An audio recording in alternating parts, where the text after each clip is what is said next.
I was wrong in doing what I did. No, no! No! Are you listening?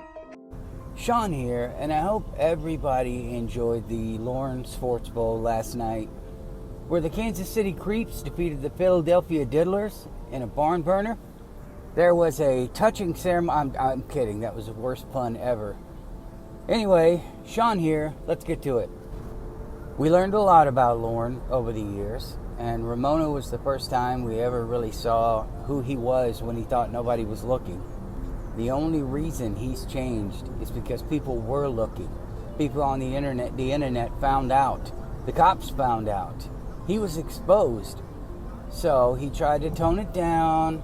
He didn't do the no, like he did with Ramona. He just screamed and yelled and at least made a point about, you're cheating on me. Sweatshirt with the letter D. Rehab.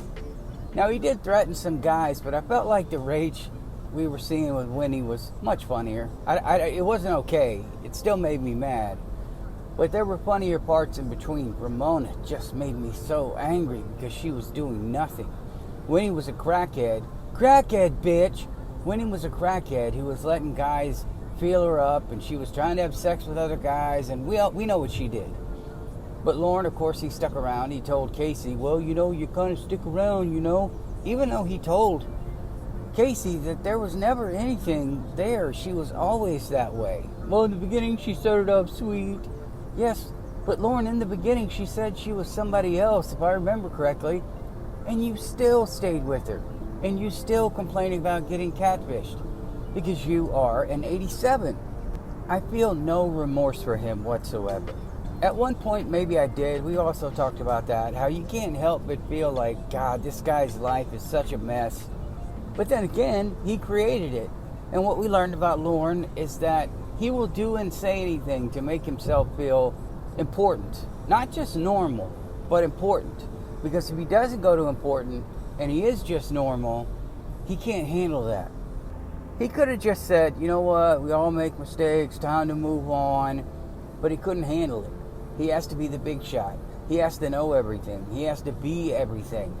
And listening to this moron say he wasn't going to go back to jail because he has so much to lose, and then listing off the one time he had to mandatorily take the water to the homeless shelter, which was part of his job, I believe. I help Aunt Sharon. I help my mom. I work on my house. I smoke. He just can't come up with anything. But in his head, all that he needs are those 2 or 3 things that he thinks make him just absolutely valuable to society. And we know what society is to him because he has no life. And we talked about it. It's his immediate family, the people who still talk to him. And when Tony was alive, it was Tony. Speaking of society, we know that he thinks he is not a danger to society. Lorne's problem is he only knows the now.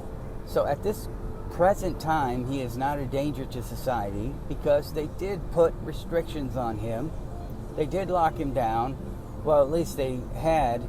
I still don't know exactly what kind of access he has because it's hard to tell when he's lying and when he's not.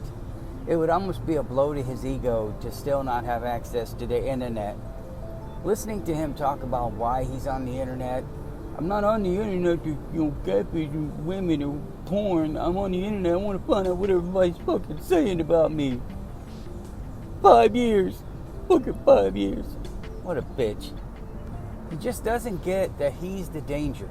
And that probation and parole are not there to protect him. They're to protect us. And they are not doing a good job. 100% right now, if Lorne wanted to go out and offend, he would go ahead and do it. He would just do it. If he wasn't so lazy, if he was younger, the scary part is if he had a stable life with a good job and everything else, he would think, okay, now that's taken care of. Now I'm free to do whatever I want. Most of those guys are professional people. People often ask sometimes why certain races don't get caught on there as much. Because if you follow the demographics, most of their victims are in their neighborhoods or in the same cities. in the same churches. They didn't use technology as much back then. So that is why, for the most part, you didn't see certain demographics, you didn't see certain races pop up on that show as much as you would think. Some communities, doesn't matter what skin color you are willing to turn their head. Cornville, they don't even know who Lorne Armstrong is. If that dude moved into the city where I live or where you live, people before they move are checking to find out if there's any sex offenders in the area. Now, granted, he lives out on West Ridge Road, but I searched 20 miles, 25 miles. I want to know who's in this area, because they will drive a short distance away into another little area and offend there so they can go back. You don't shit where you eat. Although Lorne, he'd probably go right next door to the neighbor's kid. As gross as that is, he's just too lazy. I bet you he wants his victims now to come to him, like he wants these catfish women to come to him, like he believes he has the right to the next catfish. Okay, done with this one, bring on the next one, baby. That is why I think when he realizes, dude, my life is coming to an end. I'm on my last legs here. I've got to do something if I want to finally get laid, if I want to live my dream. He might go out. But for Lorne, it's going to be difficult to find anyone that will talk to him and let him get close, because to Lorne, I think he probably feels it's safer if it's somebody he knows now. And that's usually how they strike. Bob Markwood was a relatively famous magician, lived in a really nice house in California, well known in the magic community. He had a wife, but it was a not so well kept secret that he was actually gay. Nobody cared. He had a magic workshop that I went to. It costed quite a bit of money. You got to go to the Magic Castle, hang out with famous magicians, learn from them. He had a series of books out that were popular and some tricks out that were popular. Dom DeLuise came in and fixed us meatballs. That's how connected this guy was. Really connected. And then it turns out that one of his business partners, he molested her child. I wanted to murder this guy.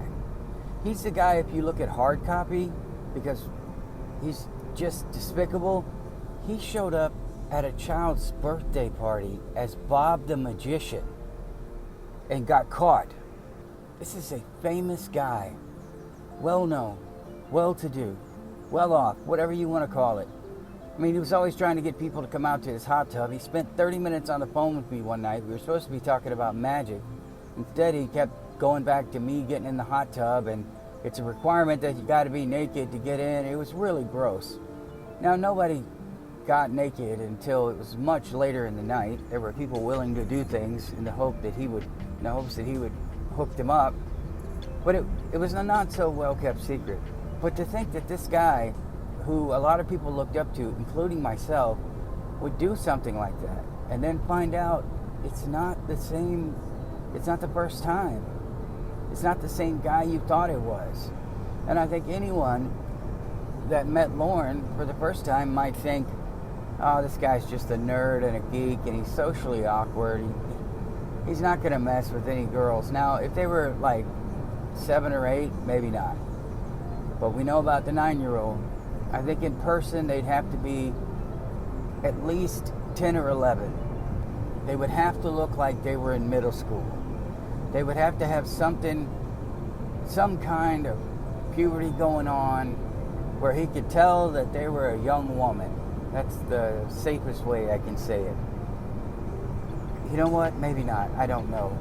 But I think they would be talking, and Lorne would be looking out of the corner of his eye. And I think Lorne's the kind of guy who would probably, you never wear them shorts, who would probably think, well, you know, she wouldn't wear them shorts around me if she wasn't trying to turn me on. Come on, man, ask yourself. Just stop for a second and ask yourself if he wouldn't look at this woman's young girl wearing skimpy clothes, like a lot of them do, and not think, well, she's out here, she's trying to tempt me. She must want me because I'm the sexy older man. I struggle sometimes when I look in the mirror and I still see that young kid. And I get told a lot that I don't look my age or whatever. And it makes me feel good, like them nieces short shorts. But I think we all have a problem looking in the mirror and going, damn, I'm no longer that good-looking young kid. Then you go around and you see those kids that are like 18, 19, and you're like, I hate you. You still got your youth. You've still got your beauty. Damn them kids. No, I'm kidding. But you know how it is. You look, and occasionally, once you get over 30, I think a lot of people see the younger people out, and they're just crazy, not a care in the world. And you remember to yourself, oh my God, I remember that was me back when. Lorne never had a back when. He really never had a back when. There was nothing for him. He wasn't a big deal. My picture is in the trophy case on the state championship team for soccer. My daughter had a volleyball game there. I was proud of that. But I don't live there. I even forgot it was there. She goes, Dad, come on, check this out. Oh, okay, cool. But I forgot it was there because I don't live there. I don't live in the past. Lorne never had my past. Lorne never had his past. Ever. Ever. There's nothing that would even signify he existed. Even if he carved his name on the bleachers, that might have been the biggest thing for him. High school. Carved my name on the bleachers. It's still there, baby. I'll take you and show you how much of a big shot I was. I sound like Wine Lover when she was playing Jamie. How much of a big shot I was when she was making fun of Lorne. All he has is the now. And these catfish women have provided the back when. Because now he's looking back on them as his best relationships and how they loved each other. But whenever he's questioned, why did you love them? He has no answer. None. Well, they said sweet nothings. You were very sweet to me in the beginning. No, Lorne, they weren't. They were normal. Now, Winnie was a little over the top. But for Lorne, that was it, man. Somebody to talk to. The whole outside world melted away.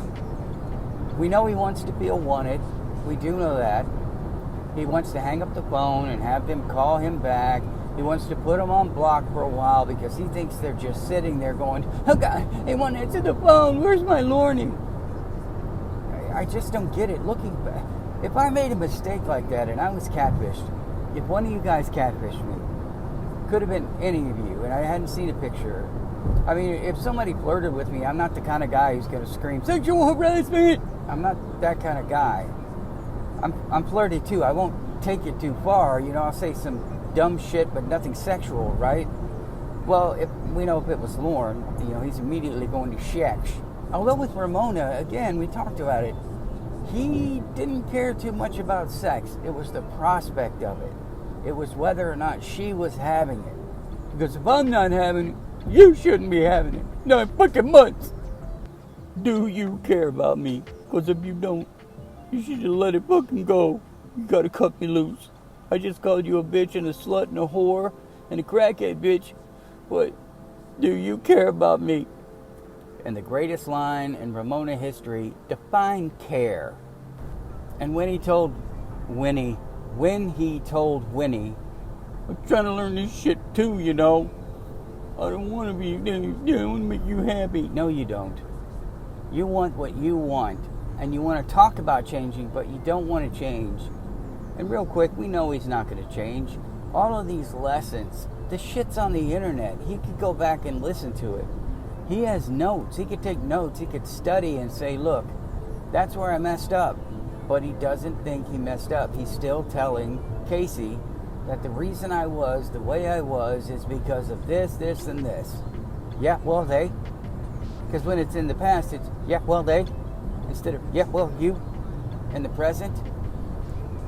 Casey at no time so far that I've listened to has said, hey, let's get into sex talk and the one-on-one calls. As a matter of fact, it's been, we're just friends, Lorne. We're just friends.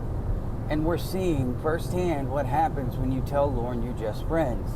I still believe he thinks that that's courting, that you become friends first. And some people say that, but there's also romance involved. Kissing friends. For Lorne, though, we got to know each other. We're fucking best friends. You know, we've been together for a long time. No, Lorne, we've been friends for a while. we've been gone to barbecues or whatever else. I'm not talking about Paula, but we've gone to barbecues and we're friends, nothing more. We're just, when we're bored, we do stuff together. We've never kissed. I've never told you I loved you. Yeah, but that's how it fucking starts. We had all that quality time together. How did you expect me not to fall in love with you? So again, just like Hollywood, every guy can't have a male friend. They've got to be lovers right now because they don't understand what friendship fucking is. Lorne doesn't understand what friendship is at all, in the slightest. So he just assumes that if there's any kind of relationship, friendship or not, you're destined to be together for the rest of your lives. He's a guy who wants to do nothing and receive everything. He's a guy who has in his head, well, I'm a good person because, and I believe this too, I'm a good person. If this hadn't happened, I'd be out there volunteering. I'd be helping the needy. I'd be doing all of this charity work. But unfortunately, all of this bad stuff happened to me, and now I'm living in this dilapidated trailer. It's not my fault. I never meant to do it. And it goes on and on. Why don't you know about all of those things? It's all in my head. You should be able to know that. You can tell that about me just by talking to me. And I think he does believe that. By talking to someone, you're supposed to know what they're thinking. You're supposed to, because he believes he knows what they're thinking. How many calls? I know what he's thinking. You're just too dumb to know it, but I know exactly what he's thinking. I've never talked to him. I've never seen him. I've never had any kind of interaction. I've never seen him do anything that would give me any kind of clue or hint to what he's actually thinking or what he's going to do. But I know there's some fucked up shit going on. Don't think that I don't know, because I know. He knows everything. And so if you were his friend, he would have known what you were thinking the entire time. He got those subtle signs. You may not have known he did, but he was paying attention. Don't worry about it, baby. I knew what you were doing. Thank God no woman will ever be his friend. Thank God he'll never get married to a woman that has kids. But when you think you know everything about what other people are thinking, see, we have Lorne's actions we can base our predictions on. He has nothing to base his predictions on. He's never been in person. He's never seen any kind of facial expressions, body language, anything. He's only heard over the phone this bizarre, shrill, crazy, annoying voice that Winnie has. That's all he knows. But I know more than anything else until it suits my needs, and then I'll say, well, Emma and Dan told me. I'm sorry, Lorne, I thought you had it all figured out, my man. I thought you knew everything. Why are you starting to quote other people? Because you never do that. Unless it serves your purpose, and they'll back up what you want to believe. That whole camera thing we talked about with, don't you think that he has cameras in his house? That was just what somebody suggested, but because Mr. Penis wanted to believe it, it became reality. So the bottom line is he tries to speak his reality into existence. He tries to say, well, everybody, everyone, no one, nobody, literally everyone. Whatever he wants to say, it becomes the truth. He knows nothing about nothing, but he wants you to think he knows about everything. His life experiences, where he's never really been anywhere, done anything. All we ever hear him talk about is karaoke bars. He doesn't even talk about his military service that much. I still am shocked that he doesn't bring that up all of the time. I was a fucking hero. The fucking hero. And they treat me like this. Even with the cops. I've heard people tell them, I'm a veteran. I've been to 2 wars when people have gotten pulled over. Cops don't give a shit. They're like, whatever, dude. You were going 100 in a 35. So Lorne never even once tried to use that with the cops. He's never tried to use it as a bargaining chip to show what a great guy he is. I mean, for fuck's sake, man. At least I haven't heard it. Maybe I missed the call, but I would expect it to be in just about every call. That's part 2 of my video. I love you guys. I will see you in the next one. Hang on, I can't even catch my breath. Hang on.